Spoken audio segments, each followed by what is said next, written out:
नमस्कार दोस्तों, स्वागत है आपका हिंदी स्टूडियो यूट्यूब चैनल पर। इसमें हम भक्ति काल पढ़ रहे थे और भक्ति काल में हम आज निर्गुण भक्ति काव्य धारा पढ़ेंगे। निर्गुण भक्ति काव्य धारा पढ़ेंगे। उससे पहले हमें जानकारी होनी चाहिए कि निर्गुण क्या है। निर्गुण क्या है? निर्गुण शब्द को यदि संधि विच्छेद करें तो निःधन गुण अर्थात गुण के बिना।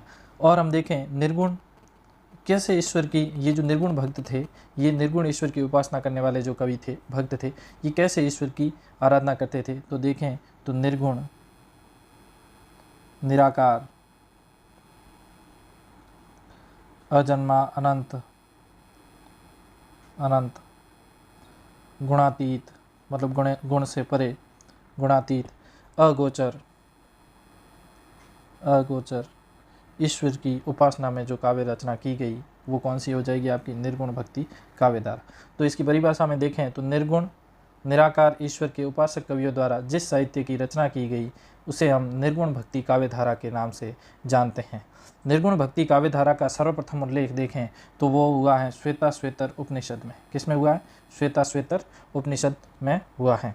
निर्गुण भक्ति काव्य धारा को दो भागों में बांटा जा सकता है। पहली है ज्ञानाश्रयी और दूसरी है प्रेमाश्रयी। ये ज्ञानाश्रयी और प्रेमाश्रयी, इनका नाम दिया है रामचंद्र शुक्ल ने।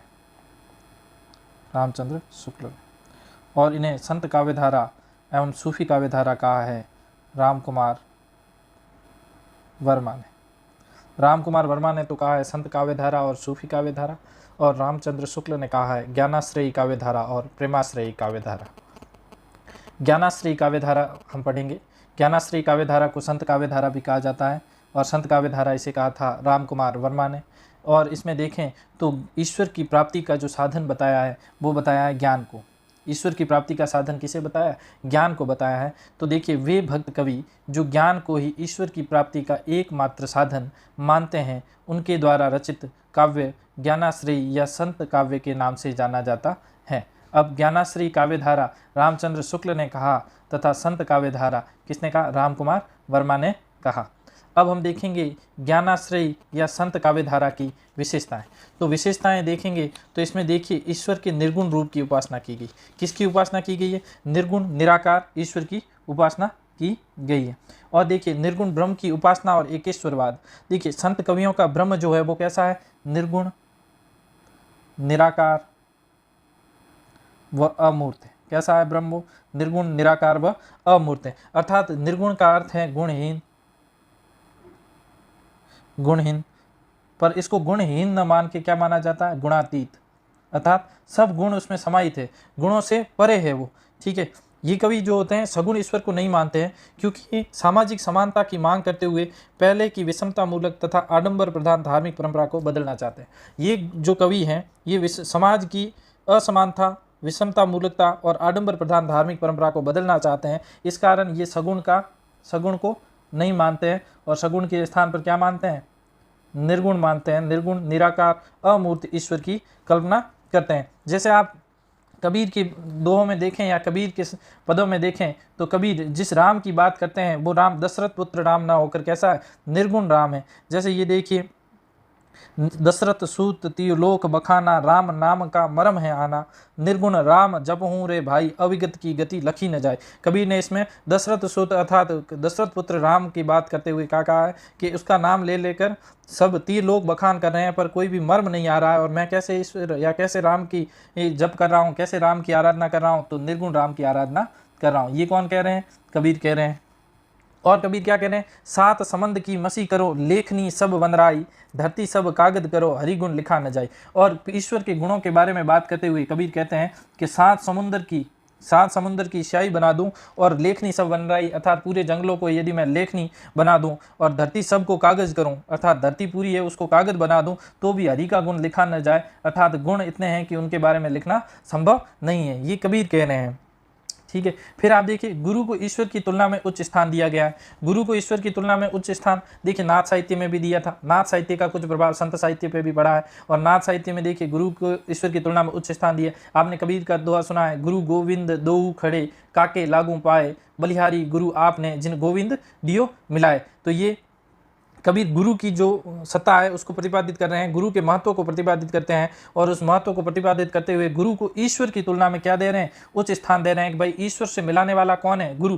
तो मैं किसके पैर लगूंगा, पहले गुरु के पैर लगूंगा। जैसे एक और है, पीछे लागा झाई था लोक वेद के साथी, आगे ते सतगुरु मिलिया दीपक दिया हाथी। तो यहाँ पर भी क्या है, सतगुरु के महत्व को समझाया गया है, सतगुरु के महत्व को समझाया। फिर देखिए शास्त्रों का विरोध किया है। ये जो कवि थे, संत कवि थे, ये क्या थे, निरक्षर थे। निरक्षर मतलब इनकी जो शिक्षा है वो पूर्ण रूप से नहीं हुई थी, और इन्होंने कभी भी कागज मसी को छुआ नहीं था। निम्न वर्ण और निम्न वर्ग के थे। ज़्यादातर संत कवि हम देखेंगे वो क्या थे, निम्न वर्ण के थे। ज़्यादातर संत कवि निम्न वर्ण के थे और निरक्षर भी थे। कैसे थे, निरक्षर थे।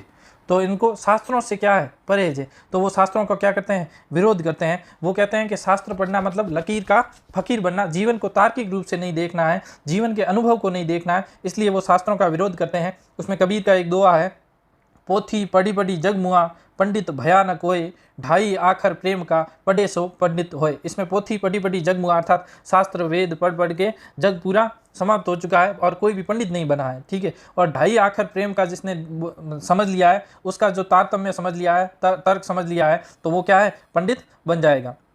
आगे देखिए, माया मोह की निंदा। कबीर कहें या आदि संत कवियों के बारे में देखें तो उन्होंने माया का विरोध किया है, ठीक है। नाथ परंपरा तथा शंकर के अद्वैतवाद से प्रभावित होने के कारण माया मनुष्य से इच्छा पैदा करके उसे दिग्भ्रमित करती, ऐसा उनका मानना था।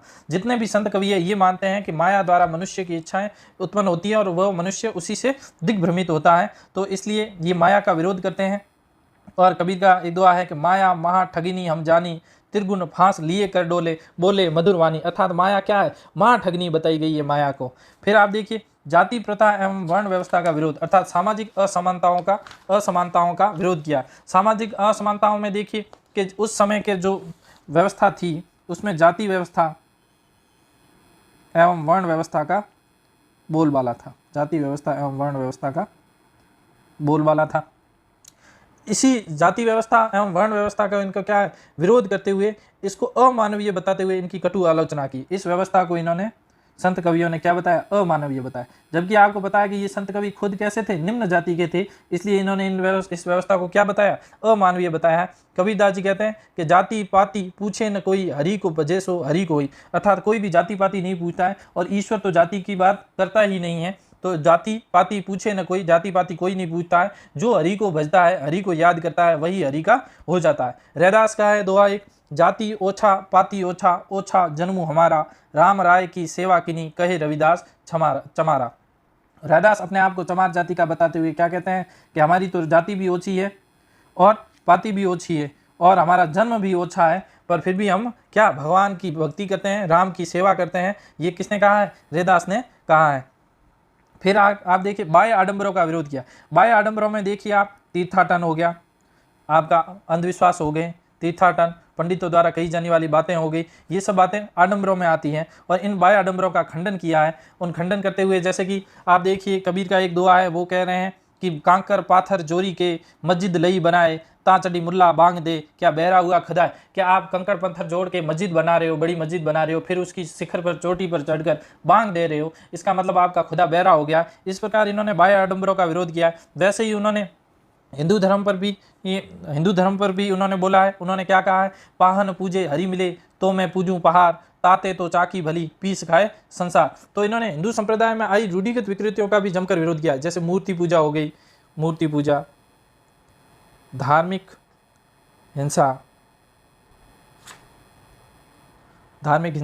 व्रत, तीर्थ आदि आडंबरों का विरोध किया है। जैसे उन्होंने क्या कहा है, पाहन पूजे हरि मिले, के पत्थर पूजने से यदि हरि मिल जाते हैं तो मैं क्या पूरा का पूरा पहाड़ पूज लेता हूँ। और ताते तो चाकी भली, पीस खाए संसार, के उससे तो वो चक्की भली है जिससे पीस कर, अनाज को पीस कर संसार खाता है।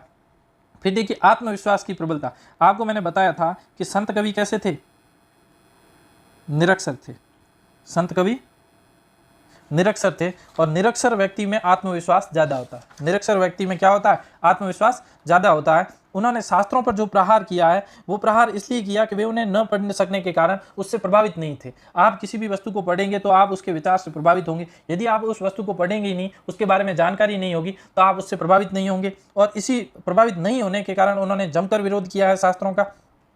इनको, ये जो निरक्षर थे तो इन्होंने घूम घूम कर शिक्षा प्राप्त की थी। ये घुमक्कड़ प्रवृत्ति के व्यक्ति थे। ये घूमते थे, जहाँ पर जो भी अच्छी बात लगती थी, जो उनके अनुभवों द्वारा व्यक्त की जाती थी, उनके अनुभवों द्वारा जानी जाती थी, उनको वो ग्रहण कर लेते थे। तो इनमें आत्मविश्वास की भावना प्रबल रूप से थी। ये अपने स्वानुभूतियों की अभिव्यक्ति करते थे, स्वानुभूतियों की अभिव्यक्ति करते थे। तो इस कारण इनमें क्या थी? आत्मविश्वास की क्या थी? प्रबलता थी। फिर आप देख सकते हैं कि कबीर कहते हैं कि हम घर जा रहा आपना, लिया मुराड़ा हाथ, अब घर जा रहा तासु का, जो चले हमारे साथ। इतना आत्मविश्वास था, एक लापरवाही भरा आत्मविश्वास था, जिसमें वो क्या कह रहे हैं कि मैं अपना घर जला चुका हूं और मेरे हाथ में मसाल है, अब मैं उसका घर जलाऊंगा जो मेरे साथ चल रहा है। तो इस प्रकार आत्मविश्वास की प्रबलता थी। गृहस्थ के प्रति आदर का भाव था, क्योंकि ज्यादातर संत कवि खुद गृहस्थ थे, तो गृहस्थ के प्रति आदर का भाव था। घरेलू एवं दार्शनिक प्रतीकों का भरपूर प्रयोग किया है। अनिश्चित दार्शनिक आधार था। अब देखिए, इनका जो दार्शनिक आधार था वो अनिश्चित था। कारण है, ये निरक्षर थे, घुमक्कड़ प्रवृत्ति के थे, ये अपने अनुभव के आधार पर सीखते थे। तो ये जहां पर भी अच्छी बात ग्रहण करते, सीखते थे, समझते थे, उसे ग्रहण कर लेते थे। तो इस कारण इनका जो दार्शनिक आधार है वो अनिश्चित है। कहीं ये शंकर के अद्वैत को अपना लेते हैं, कहीं ये शंकर के अद्वैत को अपना लेते हैं, तो कहीं ये वैष्णवों के प्रपत्तिवाद को, वैष्णव के प्रपत्तिवाद को अपना लेते हैं। कहीं पर इनमें नाथ साहित्य की, तो कहीं पर सिद्ध साहित्य की भी प्रभाव दिखते हैं, कहीं पर इनके बोधों के प्रभाव दिखते हैं, कहीं कहीं इनमें सूफियों के तसव्वुफ का भी प्रभाव दिखाई पड़ता है। तो इस प्रकार इनके जो दर्शन है, इनका दर्शन क्या है? निश्चित नहीं है, अनिश्चित दर्शन है। जैसे उदाहरण के लिए देखिए, अद्वैतवाद को कहते हुए वो क्या कहते हैं? लाली मेरे लाल की जित देखूं तित लाल, लाली देखन मैं चली मैं भी हो गई लाल। तो यहाँ पर शंकर के अद्वैत की बात की गई है। वैसे ही वैष्णव दर्शन के प्रपत्तिवाद का प्रभाव है। जैसे मेरा मुझ में कुछ नहीं, जो कुछ है सो तोर, तेरा तुझको सौंप दे क्या लागत है मोर। तो यहाँ पर वैष्णव के प्रपत्तिवाद की बात की गई है। अब देखिए, ये हिंदू मुस्लिम एकता का समर्थन करते हैं और सांप्रदायिकता का विरोध करते हैं। उस समय हिंदू मुस्लिमों में जो वैमनस्य की भावना थी वो चरम पर थी, तो इन सब का विरोध करते हैं। ये जो संत कवि है, ये क्या है? आपसी भाईचारे की बात करते हैं, ये सह अस्तित्व की बात करते हैं। ये दोनों संप्रदायों के मध्य जो अपरिचय, अविश्वास एवं विरोध का माहौल है, उसको कम करके उसमें पारस्परिकता की भावना को पैदा करना चाहते हैं। ये संत कवि इसमें इसी में देखिए एक दुआ है, अरे इन दो राह न पाई, हिंदुन की हिंदुआई देखी, तुर्कन की तुर्काई। तो इस प्रकार ये हिंदू मुस्लिम एकता का समर्थन करते हैं और सांप्रदायिकता का विरोध करते हैं। इनमें रहस्यवादिता पाई जाती है। अब रहस्यवादिता पाई जाती है, इसका कारण भी आप देख लीजिए, इनमें हठ योग की साधनात्मक पद्धति का विकास था। ये हठ योग की साधनात्मक पद्धति अपनाते थे और इस कारण इनमें साधनात्मक रहस्यवाद था। साधनात्मक रहस्यवाद था। आचार्य शुक्ल ने हठ योग के रास्ते को साधनात्मक रहस्यवाद कहा है। किसने? शुक्ल ने। आचार्य शुक्ल ने हठ योग के रास्ते को ही क्या कहा है? साधनात्मक रहस्यवाद कहा है। जैसे एक दुआ है खेचरी मुद्रा को लेकर, वो है अवधु गगन मंडल घर कीजे, अमृत झरे सदा सुख उपजे, वंक नाली रस पीजे। ठीक है, ये कबीर का दुआ है। इसमें भी क्या बताई गई है? रहस्यवादिता बताई गई है। जैसे कवि सिंगा का एक दुआ है, घर में गंगा घर में जमुना, नहीं द्वारिका काशी, घर वस्तु बाहर क्यों ढूंढे, बन बन फिरा उदासी। कहने का मतलब है कि घर ही में गंगा है, घर में ही जमुना है, और कहीं पे भी न द्वारका में है न काशी में है, ये वस्तु बाहर क्यों ढूंढ रहा है उदास बनकर। तो ये रहस्यवादिता का उदाहरण है। फिर देखिए, इन्होंने सहज जीवन पर बल दिया। अब काव्य रूप में देखें तो संतों का सारा साहित्य कैसा है? मुक्तक रचना के रूप में है, मुक्तक शैली में लिखा गया है। और भाषा देखिए तो इनकी सदुगड़ी भाषा है। इनकी भाषा में ब्रज राजस्थानी, अरबी, फारसी आदि भाषाओं के शब्दों का प्रयोग मिलता है। इसलिए इस भाषा को पंचमेल खिचड़ी भी कहा जाता है, सदुगड़ी भाषा भी कहा जाता है, क्योंकि ये क्या है, एक घुमक्कड़ रूप में शिक्षा प्राप्त करने के कारण अलग अलग जगह से, स्थानों से इन्होंने भाषा के कुछ शब्द ग्रहण किए, इस कारण इनकी भाषा कैसी है, सदुगड़ी भाषा है। फिर देखिए आपके छंद कौन से, दोहा, शबद, रमेनी, फाग, इन छंदों में इन्होंने रचना की है। उलट बांसियों का प्रयोग किया है, ये अंतःसाधनात्मक अनुभूतियों को व्यक्त करने के लिए, अंतःसाधनात्मक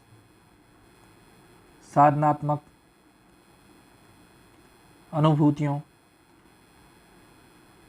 को व्यक्त करने के लिए प्रतीकात्मक शब्दावली का प्रयोग करते थे। तो वो प्रतीकात्मक शब्दावली कौन सी है, उलट बांसियां है। तो उलट बांसियों का प्रयोग है इनके पदों में। अब देखिए संत काव्य धारा का प्रवर्तक, तो संत काव्य धारा के प्रवर्तक के रूप में देखें तो आचार्य रामचंद्र शुक्ल, हजारी प्रसाद द्विवेदी एवं राम स्वरूप चतुर्वेदी तो मानते हैं कबीर को, और यही सर्वमान्य मत भी माना जाता है। सर्वमान्य मत है कि संत काव्य धारा के प्रवर्तक कौन है, कबीर है। वहीं डॉक्टर गणपति चंद्र गुप्त एवं डॉक्टर राम कुमार वर्मा संत काव्य धारा के प्रवर्तक नामदेव को मानते हैं। जब नामदेव को मानते हैं, नामदेव का जो समय है वो समय है 11वीं-12वीं शताब्दी के आसपास का, तो वहाँ से एक निरंतर परंपरा नहीं चल रही है, संत काव्य धारा की एक निरंतर परंपरा नहीं चल रही है। इस कारण ये जो निरंतर परंपरा है ये कबीर से प्रारंभ होती है। इसी कारण संत काव्य धारा के प्रवर्तक के रूप में हम किसे मानते हैं, कबीर को। अब रामचंद्र शुक्ल का कथन है निर्गुण मार्ग के निर्दिष्ट प्रवर्तक कबीरदास ही थे। ये कथन किसका है, तो ये रामचंद्र शुक्ल का। अब देखिए अन्य तथ्यों में महाराष्ट्र के संत परंपरा के आदि कवि मुकुंदराज है। कौन है, मुकुंदराज है, और इनका लिखा हुआ ग्रंथ कौन सा है, विवेक सिंधु, जिसका समय है 1190 ईस्वी, और मराठी का पहला काव्य ग्रंथ भी है। कौन, विवेक सिंधु। अब महाराष्ट्र में भक्ति के 2 संप्रदाय प्रचलित थे, प्रथम महानुभाव संप्रदाय और द्वितीय वारकरी संप्रदाय। महानुभाव संप्रदाय के प्रवर्तक चक्रधर थे और वारकरी संप्रदाय के प्रवर्तक संत पुंडरीक थे। ऐतिहासिक दृष्टि से वारकरी संप्रदाय के प्रथम उन्नायक संत कौन है, वो है संत ज्ञानेश्वर। अब हम देखेंगे मुख्य संत कवि, उनका जन्म समय एवं निधन। कौन कौन मुख्य संत कवि, जन्म समय और उनके निधन के बारे में। तो हम शुरुआत करेंगे नामदेव से। ये सब क्रम में है, ये सब क्रम में है, तो क्रम में सभी देखिए। नामदेव का जन्म समय क्या है, 1135 ईस्वी, और निधन है 1215 ईस्वी। नामदेव का जन्म है 1135 और निधन है 1215 ईस्वी। ये जाति से कैसे थे, ये जाति से दर्जी थे। कैसे थे, दर्जी थे। अब देखिए अगला रैदास का जन्म समय है 1388 ईस्वी और निधन है 1518 ईस्वी, और ये जाति से चमार थे। ये जाति से क्या थे, चमार थे।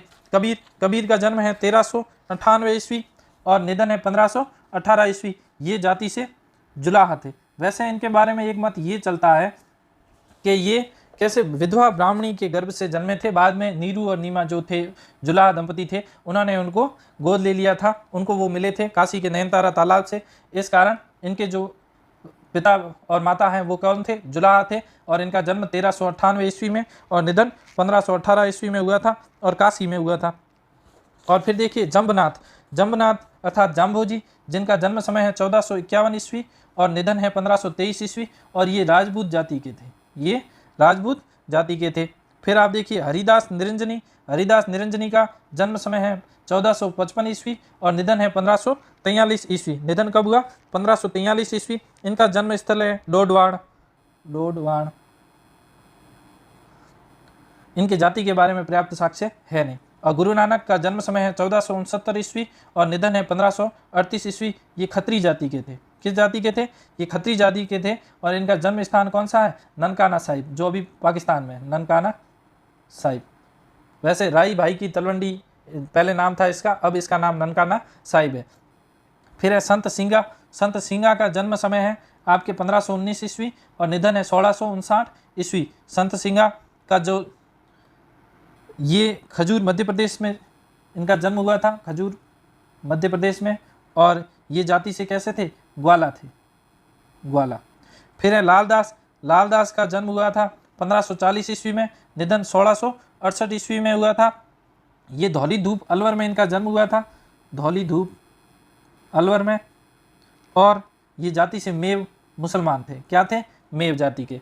अब हैं दादू दयाल, इनका जन्म समय है 1544 ईस्वी, निधन हुआ 1603 ईस्वी। इनका जन्म स्थल अहमदाबाद गुजरात है, अहमदाबाद गुजरात है। और ये धुनिया या मोची जाति के थे, धुनिया या मोची जाति के थे, ठीक है। फिर रजब, रजब का जन्म समय है 1567 ईस्वी और निधन है 1689 ईस्वी। और इनका जो रजब जो है ये पठान जाति के थे और जयपुर के थे, पठान जाति के और जयपुर के थे। फिर देखिए मलुकदास, मलुकदास का जो जन्म हुआ वो प्रयागराज में हुआ था, जन्म समय 1574 ईस्वी, निधन 1682 ईस्वी। प्रयागराज में जन्म हुआ और खत्री जाति के थे, खत्री जाति के। फिर देखिए गरीबदास, गरीबदास का 1576 ईस्वी में जन्म और निधन हुआ 1636 ईस्वी में। उसके बाद है बाबालाल, बाबालाल का जन्म हुआ 1590 ईस्वी में, निधन हुआ 1655 ईस्वी में और पंजाब में हुआ, ये क्षत्रिय जाति के थे। सुंदरदास, सुंदरदास का जन्म हुआ जयपुर में, 1596 ईस्वी में जन्म हुआ, 1689 ईस्वी में निधन हुआ और ये बनिया जाति के, बनिया जाति के थे। अब हम क्रमशः इनको देखेंगे। सर्वप्रथम हम देखेंगे नामदेव को, और नामदेव सबसे बड़े थे। नामदेव 1135 ईस्वी में और निधन हुआ 1215 ईस्वी में। इनकी जाति क्या थी? दर्जी जाति थी। इनके गुरु का नाम विशोबा खेसर था। और ये जो अभंग इनकी रचनाएं देखिए उनमें अभंग है वो मराठी भाषा में लिखी गई, और हिंदी के जो पद हैं इनके वो गुरु ग्रंथ साहिब में मिलते हैं। हिंदी के पद कहाँ मिलते हैं? गुरु ग्रंथ साहिब में मिलते हैं। अब देखेंगे रविदास, रविदास का जन्म 1388 ईस्वी में हुआ और निधन 1518 ईस्वी में हुआ। अब इनके बारे में जो जन्म के बारे में नगेंद्र का मत जो है वो है, नगेंद्र मानते हैं 1498 ईस्वी, जबकि गणपति चंद्र गुप्त और नागरी प्रचारिणी सभा काशी कितना मानती है? 1445 विक्रम संवत। वही ईस्वी में क्या हो जाता है? 1388 ईस्वी। तो सर्वमान्य मत क्या हो गया? रैदास के जन्म को लेकर 1388 ईस्वी में इनका जन्म हुआ था। वर्तमान में इनकी कोई रचना उपलब्ध नहीं है। गुरु ग्रंथ साहिब में इनके 40 पद मिलते हैं। इनके गुरु का नाम क्या था? रामानंद था। ये मीरा व उदय के गुरु थे। तो इनके शिष्य कौन कौन थे? मीरा व उदय। रैदास की छत्री चित्तौड़ के कुंभ श्याम मंदिर के पास बनी हुई है। रैदास की पत्नी थी, उनका नाम था लोना। लोना इनकी पत्नी थी और स्वयं लोना कैसी थी? कृष्ण भक्त थी, कृष्ण भक्त थी। इनकी प्रमुख पंक्तियां देखें तो अब कैसे छूटे राम नाम रट लागी, प्रभु जी तुम चंदन हम पानी, ये भी इनकी प्रमुख पंक्ति है। जाति भी ओछी कर्म भी ओछा, कच्छप भी ओछा हमारा, नीचे से प्रभु ऊंचो कियो है, कह रैदास चमारा। ये खुद की जाति क्या बताते थे? चमार जाति के बताते थे। और मन चंगा तो कठौती में गंगा किससे संबंध रखती हैं? तो ये भी रैदास से संबंध रखती है। ये रैदास की पंक्तियां हैं। इससे आगे कल की क्लास में हम कबीर के बारे में जानकारी प्राप्त करेंगे।